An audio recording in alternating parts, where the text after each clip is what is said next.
Back cover এমন একটা জিনিস বড় ভাই যেটা শুধু আমরা ভালো দিকটাই দেখতে পাই, ঠিক জিন্স প্যান্টের মতো দেখতেই ভালো, কিন্তু আসল আরাম তো ভাই লুঙ্গিতেই। সেই রকম ফোনের ব্যাক কভারেরও কিছু খারাপ দিক রয়েছে, ফোনকে বেশি হিট করে দেওয়া থেকে শুরু করে ফোনের ভিতরের আসল সুন্দরতাকে নষ্ট করা, নেটওয়ার্ক প্রবলেমও সৃষ্টি করে, এমনকি ফোনের চার্জিং স্পিডকেও কমিয়ে দেয় ব্যাক কভার। আরো কিছু কিছু ছোটখাটো ফিচার্স অনেক সময় কাজ করে না এই ব্যাক কভারের জন্য। কেমন কিভাবে সব এক্সপ্লেন করছি, আর আমি নিজের এক্সপিরিয়েন্সও শেয়ার করব কেন আমি ব্যাক কভারকে অ্যাভয়েড করি। ফোনের ব্যাক কভারের একটাই কাজ বড় ভাই, সেটা হচ্ছে তোমার ফোনকে প্রোটেকশন করা, যেটা আমরা সকলেই জানি, কিন্তু তুমি হয়তো এটা জানো না যে দাঁড়াও প্রথমে তোমার ছবি এঁকে নেই একটা।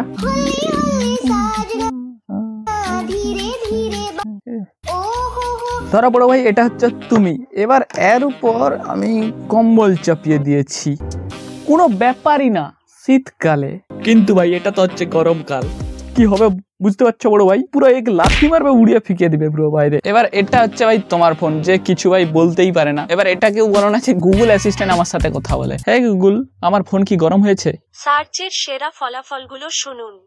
এবার তুমি কি করছো ভাই, এর উপর ব্যাক কভার এবার চাপিয়ে পুরো অবস্থা খারাপ করে রেখেছো গরমকালে, যার ভাই পাওয়া নাই যে লাথি মেরে সরিয়ে দিবে, তোমাকেই সরাতে হবে আর কি। মজা সাইডে রেখে ভাই অন সিরিয়াস নোট, এই গরমের মধ্যে তুমি হয়তো লক্ষ্য করবে যে ফোন অটোমেটিকলি হিট হয়ে যাচ্ছে নর্মাল ইউজ করলেই, যার উপর তুমি যদি এইরকম আবার কভার চাপিয়ে রাখো মানে বুঝতেই পারছো হিট আরো বেড়ে যায়। কিন্তু সব থেকে ইন্টারেস্টিং ব্যাপারটা হচ্ছে তুমি বুঝতেও পারো না, কারণ কভার পরানো অবস্থায় ফোন ততটা হিট ফিল হবে না যদি তুমি টাচ করো। জানি না এটা তুমি ফিল করেছো নাকি, যদি না করে থাকো তাহলে এখনই ট্রাই করতে পারো। ধরো তুমি অনেকক্ষণ ধরেই ফোন ইউজ করতেছো, এবার তোমার ফোনে কভার পরানো রয়েছে, এবার টাচ করে দেখো যে হালকা হিট ফিল হচ্ছে, কিন্তু কভারটা এবার খুলে দেখো যে ভাই ভিতরে আরো বেশি গরম রয়েছে। এর পিছনে ভাই বেশি ডিপে যাওয়ার দরকার নেই, সিম্পল লজিক ভাই, তোমার কভার ভিতরের যে গরম সেটাকে বার করতে পারছে না, একদম চেপে ধরে রেখেছে। অনেক সময় আবার কি হয়, এই যে হিটটা যেটা বেরোতে পারছে না সেটা ডিসপ্লে দিয়ে বেরোনোর চেষ্টা করে, এবার যার ধরুন ডিসপ্লেকেও হিট করে দেয়। তুমি যদি ফোনে কলিং টলিং সোনা বাবু টাবু করো তখন ভাই ছেঁকাটাকাও লেগে যেতে পারে। বাকি ফোনের মধ্যে কোনো বিগ প্রবলেম তো হবে না ফোন হিট হয়ে গেলে, কিন্তু যখন ফোন হিট হয়ে যায় তখন সব কিছুকে ফোন কমিয়ে দেয়। লাইক তুমি হয়তো গেমিং করতেছো তো তখন পারফরমেন্সকে কমিয়ে দিবে একটু ফোন, এটা করে কারণ ফোনটার যে হিটটা বেড়ে গেছে সেটাকে ব্যালেন্স আউট করার জন্য। এবার পারফরমেন্সকে কমিয়ে দিলে কি হবে, হিট একটু কম জেনারেট হবে,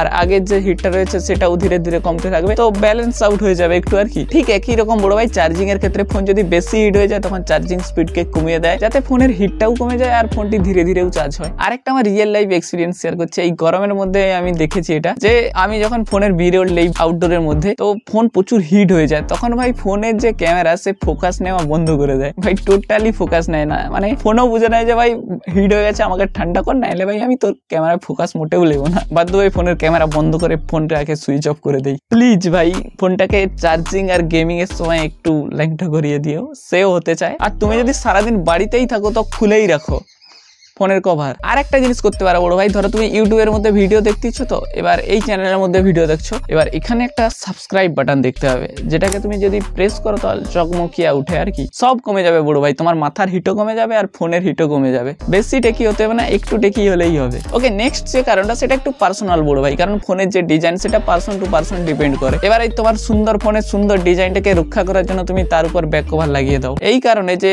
সুন্দর ডিজাইনটাকে যাতে রক্ষা হয়, কিন্তু বড় ভাই এই ব্যাক কভারই তোমার ফোনের ডিজাইনের যাই নাই তাই করে দেয়। যেমন ধরো আমার এই ফোনটা Redmi Note 9, যেটার ব্যাক সাইড ভাই পলিকার্বনেটের মানে প্লাস্টিকের, আর এটার মধ্যে আমি ব্যাক কভার লাগিয়েই রাখতাম, কারণ প্রথম ফোন ভাই, আর তখন এত সব কিছু জানতামই না, এক্সপিরিয়েন্সও করিনি কিছু। কিন্তু ওভার দ্য টাইম এর মধ্যে আমি দেখতে পাই যে এর ব্যাক সাইডে স্ক্র্যাচেস এসে গেছে, এই ব্যাক কভার পরানোর জন্যই। দেখতেই পাচ্ছ হালকা হালকা স্ক্র্যাচ কিরকম পড়েছে, ফোনে যে সাইড গুলো সেটার মধ্যে একটু বেশি দেখতে পাচ্ছ, কারণ ওটাতেই বেশি চাপ দিয়ে থাকে ব্যাক কভার, আর মিডিলটাতে দেখতে পাচ্ছ কম রয়েছে। সো এটা আমি ভালো মতোই বুঝতে পারছি যে ব্যাক কভারের জন্যই হয়েছে। এবার এটা প্লাস্টিক ব্যাক ফোনের মধ্যে হয়েছে, কিন্তু আজকালের গ্লাস ব্যাগ বলো, তাছাড়া নতুন এসেছে ভিগান লেদার, সেটার মধ্যে কি হয় সেটা আমি যদিও এক্সপিরিয়েন্স করিনি, তোমাদের যদি এক্সপিরিয়েন্স থাকে তো কমেন্ট করে জানাতে পারো। তাছাড়া শুধু আমার নয় যে আমার প্লাস্টিক ব্যাগ ছিল ভাই আমারটাতেই প্রবলেম হয়েছে, না, আমার যে দাদার ফোনটা রয়েছে তাতেও ভাই প্লাস্টিক ব্যাগ সাথে আছে, তাতেও এই সেম স্ক্র্যাচেসও এসেছে, সেও সবসময় ভাই ব্যাক কভার লাগিয়ে রাখতো। এবার তুমি হয়তো ভাবছো ভাই ব্যাক কভার হয়তো আমি খুলতাম না তাই জন্য হয়তো এরকম স্ক্র্যাচেস এসে গেছে,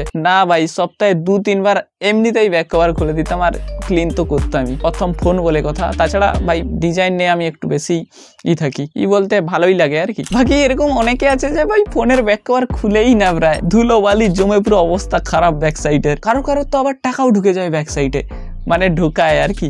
এরকম করো না বড় ভাই, কারণ একেতে তুমি এই গরমের মধ্যে কভার চাপিয়ে রাখছো ফোনের মধ্যে, তারপর আবার ভাই টাকা চাপিয়ে রাখছো, মানে যাই নাই তাই কেস একদম। ফোনের অত্যাচারের একটা ভাই লিমিট আছে। বাকি সিগন্যাল স্ট্রেংথেও কিছুটা এফেক্ট করে ব্যাক কভার, সেটা আগে বলছি, কিন্তু তার আগে বলে নেই যে কোন ব্যাক কভার গুলোকে তুমি অ্যাভয়েড করে চলবে। আজকাল ভাই মার্কেটে বিভিন্ন ধরনের ব্যাক কভার এসে গেছে, কারোর হাত বেরিয়েছে পিছন দিয়ে, কারোর পা বেরিয়েছে, যাই নাই তাই হচ্ছে আর কি। একের পর এক অদ্ভুত উটপটাং কভার আসছে মার্কেটে, কিন্তু আমি বলবো এটা ট্রাই করে যে ব্যাক কভারের মধ্যে একটু বেশি ফুটাফুটি রয়েছে, মানে গরমটাকে বার করে দেওয়ার জন্য, সেই সব ব্যাক কভার ইউজ করো। আর বড় ভাই এই ফ্লিপ কভার তো অ্যাভয়েড করাই ভালো, কারণ এর মধ্যে ভাই 2-3টা লেয়ারে ভর্তি, তোমার ফোনের গরমকে একদম বেরোতেই দেবে না। বাকি সব থেকে ভালো হবে তুমি যদি বাম্পার কেস ইউজ করো, যেটা শুধু এই ফ্রেমের মধ্যে, তোমার মোবাইলের ফ্রেমের মধ্যেই লাগানো থাকবে আর কি, বাকিটা পুরো ল্যাংটো। এবার সিগন্যাল স্ট্রেংথে যদি কথা বলি, হালকা ফুলকা একটু ফারাক আছে, লাইক আজকালের ট্যাপ টু পে, NFC, তারপর তোমার ওয়্যারলেস চার্জিং, এইসব ক্ষেত্রে হালকা এফেক্ট করে ব্যাক কভার তোমার। বাকি ইন্টারনেট সিগন্যাল স্ট্রেংথে কিঞ্চিত মাত্র এফেক্ট করে, যেটা বেশি না হলেও হালকা একটু এফেক্ট করে তোমার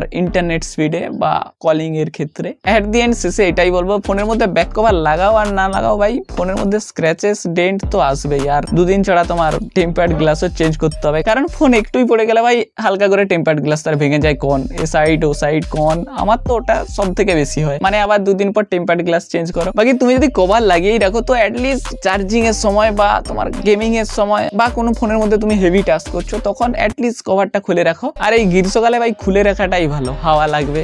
কভার, মোবাইলের কভার। তো আজকের ভিডিওটা এতটাই, ভিডিওটা যদি হেল্পফুল লাগে, কিছু জানতে পেরে থাকো তো লাইক করতে পারো। বাকি দেখা হচ্ছে নেক্সট ভিডিওতে, ভালো থেকো, বাই। খুলে রাখতে পারো ফোনের ব্যাক কভার।